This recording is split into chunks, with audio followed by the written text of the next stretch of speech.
I made or repaired all of these clothes in the last 10 days. I'm going to show you everything I did. Spring is coming. We need to do some spring cleaning of the sewing room. I started off by putting it out on TikTok and Instagram, and this is the pile of things that I needed to complete. These actually started out as a pair of dungarees, but it did not look very flattering on me. So I decided to cut the dungaree to see if I could make them work, and I made these pants. I threw on some contrasting fabric, which I like the look of, but actually I wish I hadn't done that because this fabric is so much thinner than the rest of the pant that it kind of caves in a little bit in that area. I had basically this top part here, so I had to do quite a bit of changing to these. Honestly, I feel like it's just my own pattern now. And then also I added this lower layer of fabric. I made it just a tiny bit longer in the back. So I'll try this on.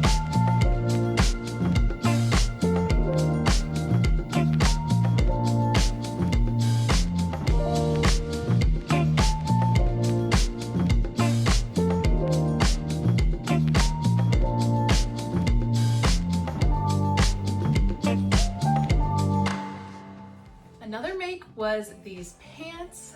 These were my first real somewhat wearable garment. I wore them a few times and I felt very proud of myself because this is one of the first things that I ever made.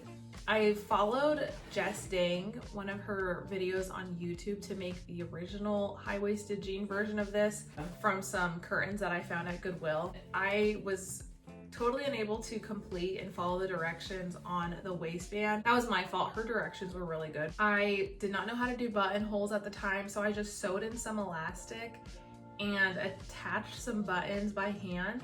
So I was kind of like pulling on the elastic to close them. I wore these with the top. I had to make sure it covered the waistband because it's just kind of a wreck. Anyways, I had some black Levi jeans. By taking off the sides of those black Levi's, splitting these pants open on the side, and then attaching the black here. And I really like how they turned out. I know that you're maybe not supposed to do black and navy together. Is that still a rule? I don't know, someone tell me.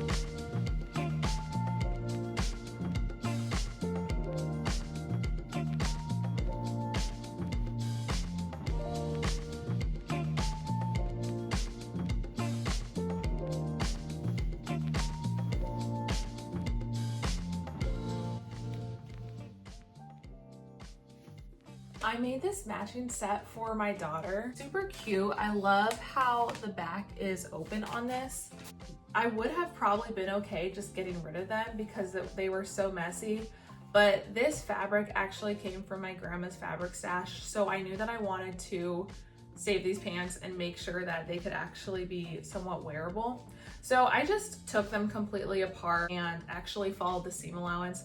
That was my biggest problem in all of these projects, is when I started out sewing, I essentially thought that you could cheat all seam allowance. People who wrote the patterns didn't know what they were talking about, and I wanted to save fabric, which I was really saving like maybe 5 centimeters. I literally would sew things to the edge of the fabric. Please do not do this. I think that you're saving yourself some time or saving yourself fabric, but that fabric is going to rip apart because there is not enough fabric on the edge of that seam to hold the seam in place.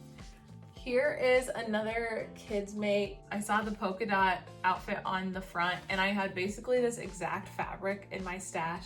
So it was kind of fun to make. I'm actually gonna give this to a friend who's having a baby soon. The great thing about sewing is if it doesn't fit my own kids or if it doesn't fit me, there's hopefully someone else out there who I can gift it to.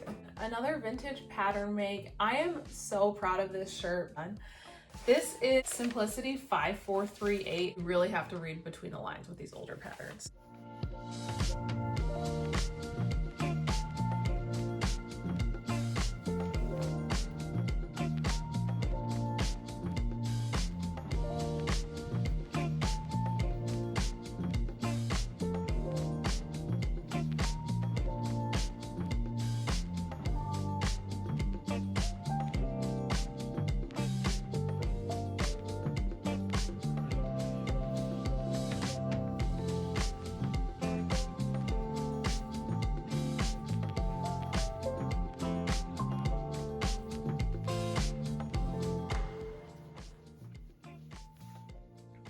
These are in my work in progress pile because I was trying to rush and make some sort of pink outfit for a Galentine's party. In the midst of rushing through that, I ended up cutting out the wrong pattern size, and it was way too big on me. Like when I went to try it on, I thought surely this can't be right, and I realized that I had completely cut out the wrong pattern size. So pro tip, do not rush your sewing projects.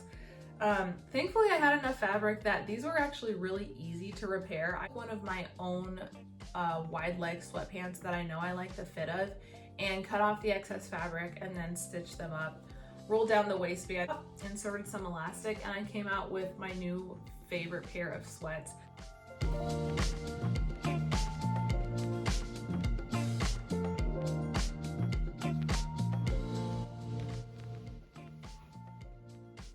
Here is a jumpsuit that I repaired. I did not make this jumpsuit. I have had it for probably a little over 5 years, and it had a broken zipper the entire time, and so I was never able to wear it.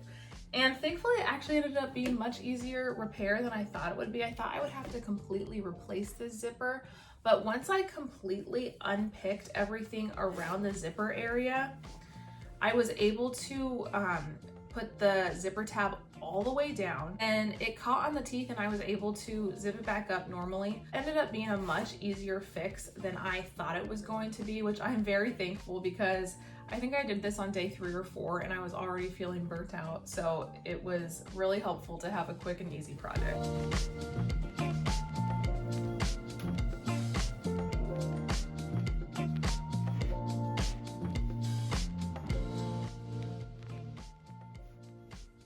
This is the Peppermint Magazine slit maxi dress. The straps were basically falling apart. So what I had to do on this one was completely undo all of this facing, sew them close together, turn them back around, and then I put them back in, reinserted the elastic.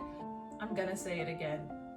Follow the instructions on the patterns. Thankfully, the rest of this dress was constructed with French seams.